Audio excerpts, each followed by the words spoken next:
Yes boys, little bit of a different video today. We're switching it up and we're doing a bit of a Q&A. If this is your first time watching the channel, I'm Charlie. I'm on a brand called Frost and I have done for about 2.5 years now. Mainly focusing the men's streetwear space, and I'd say we're best known for at the moment for our graphic t-shirts, especially the E30 tee. When I started the brand I knew absolutely nothing about the space, not how to market, didn't know how to design, didn't know how to build a website, didn't know all the processes, how to find a manufacturer, literally nothing, just figured it out all along the way. So I thought it'd be a good idea to sit down and answer a couple of questions I've got from you about how I did it, and basically a little bit of free source really about my journey so far, and if anyone else wants to start a brand, how they go about doing it using my advice. So question number one, when starting a clothing brand, how do you motivate yourself? And I'd say it's not really about motivation at all. Like, I knew this is what I wanted to do. That's why I left my job and just went and did it. Because 10, 20 years down the line, I still want to be running this brand. This brand is what I want to do with my life. It's not like you see online on TikTok, like all these brands popping up left, right and center, thinking it's just a quick money grab. Like, I want this to be a legacy brand and like solidified and actually mean something to the right people. So it's not really about motivation, it's just about consistency. Question number two, what was your biggest unexpected hurdle? Now this is a pretty hard question because there has been a lot of hurdles along the way, but number one I would definitely say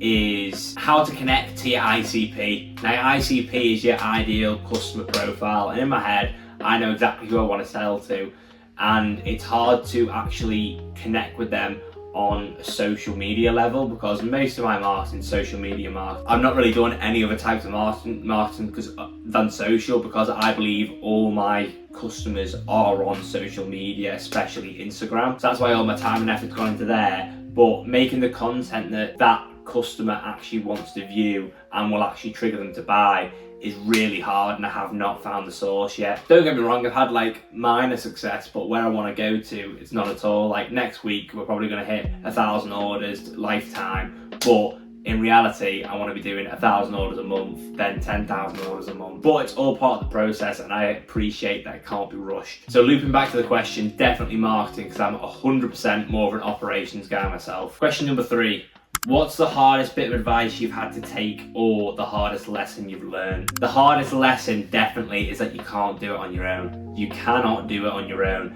At the start, I was doing everything. As I said, I was wearing the hat of website builder, operations manager, logistics, marketing, designing, sampling, literally customer service, literally anything you can think of to do with the business I was doing. And I've realized that you've got to use people for what they're good at, and appreciate that you're not good at everything. Like I said before, not good at marketing, so I've hired someone to help me with marketing. I'm good at operations, I'm good at designing, I think anyway, so I'll stick at them and put my time in them, because there's no point in putting your time into something that you're not very good at and then just being average at, because you won't enjoy it. You've got to put your time in what you're already good at and enjoy, so then when you actually spend a bit more time on it, rather than trying to be the best at everything, you'll jump to the next level and start to excel. So it's a pretty new change to me. I've only done it the past month, hiring a marketing guy, so we'll see how it goes, but at the moment I'm looking pretty hopeful for the future. Question number four, what is the process of finding a manufacturer, and how do you navigate the difference in time zone and language barrier?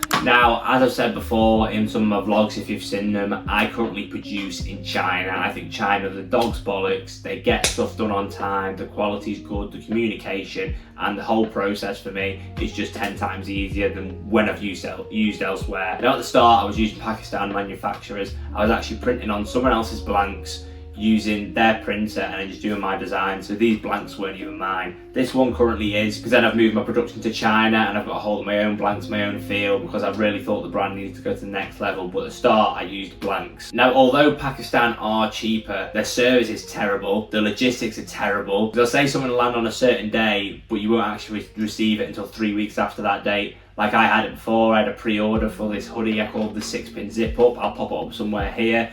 We got like 50 orders for it, and it was a pre-order. Everyone knew it was a pre-order, and I said it would ship between 6 to 8 weeks. 6 weeks come around, nothing.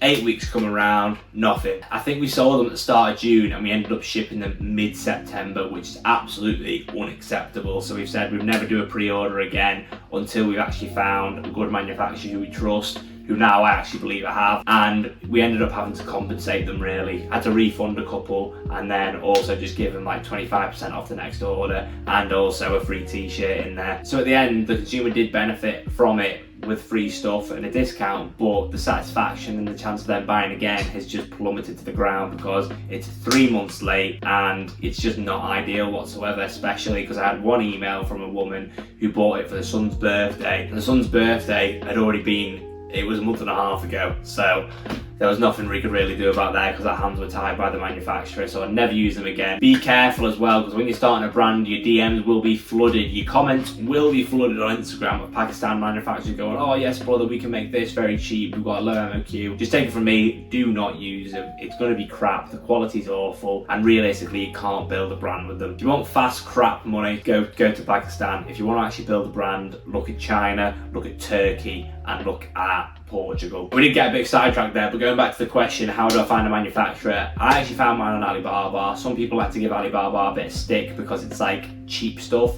but they just don't know what they're looking for. You can find top quality manufacturers in the world that work with other brands like Balenciaga, that work with like Buttergoods, mine work with Buttergoods. So they are there, they just have to be found. And actually I can do another video on sourcing products and manufacturers if that's something you're interested in, so let me know in the comments. Moving on to question 5. If you could go back to day one now, what would you change / do differently? What would I do differently? There's a lot of things I'd do differently. Number 1 was not rush it. I left my job in mid-February and then launched the brand at the start of March, and it was just way too rushed. I just wanted to get it out there and then build from it, but I'd probably take a little bit more time now, maybe 3 to 6 months to solidify the image, the purpose of the brand, the purpose of the big brand, because I wanted to have a brand and like that's what I felt I wanted to do, but without a purpose, it's hard to actually connect with your ICP. So now as it's gone on, I've developed a purpose, I know what niche I'm in, but at the start I was sort of just going in blind, going in gung-ho really. And if I was to start again, I'd definitely take a bit more time on the planning aspect because it did feel a bit rushed and the Instagram looked rushed, and that's why all the old posts are hidden there now, because I do not want to identify myself with what I was making back then. But in the end, your brand's going to grow either way. Like when you start, it's not going to look the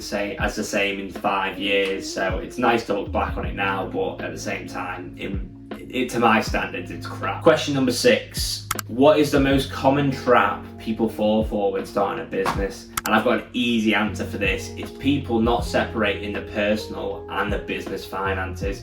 A lot of young entrepreneurs will just see all the money in the business bank account and start tapping it like it's a personal account. And when you come to the end of the tax year, you're going to get absolutely done in by the tax man because none of the expenses have any relation to your business, so they're not deductible for tax, and you end up having to pay it back anyway. Your director's loan account is just going to build up and build up and build up, and the amount of money you then owe to the business is going to be loads. And also, not to mention, at the start of a business, you need all the capital you can get, especially because there's a lot of hidden costs when starting up. So if you're draining the account for a meal here or you're going on holiday, it's just stupid. You should be using that to put it back into the business and accelerate your growth rather than trying to live a lavish lifestyle on Instagram now. So if you are thinking about starting a brand or a business, make sure your personal and your business accounts are completely separate, and do not get in the habit of using your business account as a personal account because it will send you under. Question number 7. If you had all the budget in the world, what would you do differently? And it kind of links into one of my answers I said before. It would definitely be to build a team. Like if I won the lottery, if I went and won the Euro Millions and got £205 million in my bank account tomorrow, I would still be doing this. And that's how I know that my brand's actually going to be something and I've got a purpose for my brand, because this isn't just like a money grab you see people doing, oh, I want to make a brand for this just to look cool and stuff. Like this is what I actually want to do. Like I like sourcing fabrics, I like designing, I like putting my stuff out there for people to buy and like feel a part of something. So the money really is just an added benefit. But looping back, I'll build a team of experts who can help take the brand to where I want it to go quicker. So I'd have a marketing department, I'd have a customer service, I'd probably outsource a customer service, maybe a 3PL for shipping. I'd also have a design and operations team that I'd probably like mix and float between because that's what I like doing the most. And then definitely in the marketing team get like a social media manager, just to keep A, the content flowing, and B, increase the quality of the content, so we're just getting as many eyes as possible on the brand. But unfortunately, I don't have all the budget in the world, so we're just going to keep grinding the way I know now. Number 8, how do you figure out the sizing for your samples? Now, this is a pretty interesting question really, because I've not really gone, although I've made videos and vlogs in the past, I've not gone too into depth of what I do. But what I'll do, I'll walk you through, say, the sampling process of a hoodie. So what I'd do is I'd go to my closet and I'd see, is there anything I own that sort of fits the way I want it to fit? 9 times out of 10 the answer is no. So back up then, a couple of times I've gone to like vintage stores, or maybe my mate has a hoodie that I like, so I'll just take the measurements from there and put it into a tech pack on Illustrator. But if worse comes to worse and I can't find a physical reference I can just go and take measurements from, I'll go on all my competitors' websites and get the size guides up for their hoodies, because the dimensions are probably similar, but I just want to alter it slightly. So if I look on the likes of Scuffers, for example, they've been pretty big for the hoodies recently. I like the boxiness, but it's way too cropped for me. So what I'd do is I'd take probably the upper measurements, but then increase the length of the body, because realistically, my consumer does not want a cropped hoodie up to your belly button, but they would like the boxy fit of it. So it's just about using all the free knowledge I can get really to make a very, very educated guess. That's why I usually get my samples right first time, if not second time. But what I don't do is make the pattern. I'll send a tech pack of, say, if I've got a hoodie flat on the floor, all the measurements I can get out of it, I'll send them that, and then they create the pattern, they send it back to me, I confirm it, then it goes into production for a sample comes here, I review it, wear it for a couple of weeks, more importantly wash it, because there's nothing worse than you ordering a bulk and then everything shrinks. So make sure you wash it once or twice, and then probably I order the bulk about 2 or 3 weeks after that. So the process is pretty robust, and I try to make it as quick and streamlined as possible, because I haven't got the structure to plan like 6 months in ahead like the big brands do. I have to sort of do it within 2 to 3 months, because I'm still finding my feet, still finding my image, and also I don't have the budget to be going and holding stock for 6 months time. Everything that I've got needs to be sold like now. And then moving on to the last question, what is it that pushes you to keep going after an unsuccessful drop?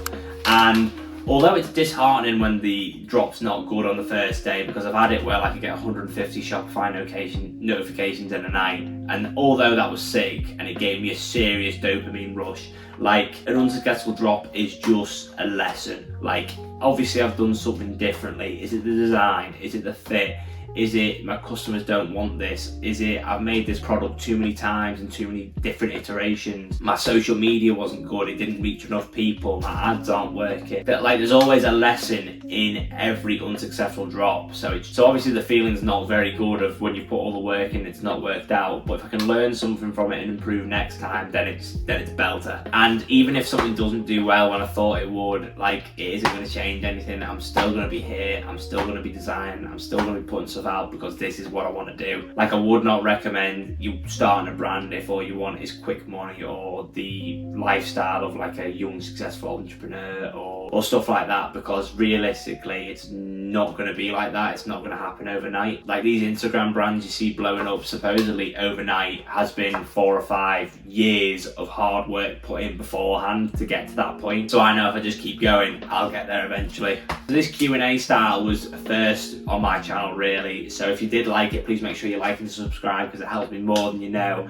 And if you did enjoy it, make sure to comment, because I'll do more of them, to be honest, because it's actually useful for me as well to be answering these questions, because it just connects all the cogs really in my head about, oh, is this the process? Should I be doing it like this? It gets a nice new fresh perspective if I answer questions not asked by myself. So I will end the video here, but before I finish, make sure you go and follow Frost on Instagram, or check out the link in the description for my personal pages, and there will be a new vlog up every single Sunday at 6 PM, so make sure you don't miss it.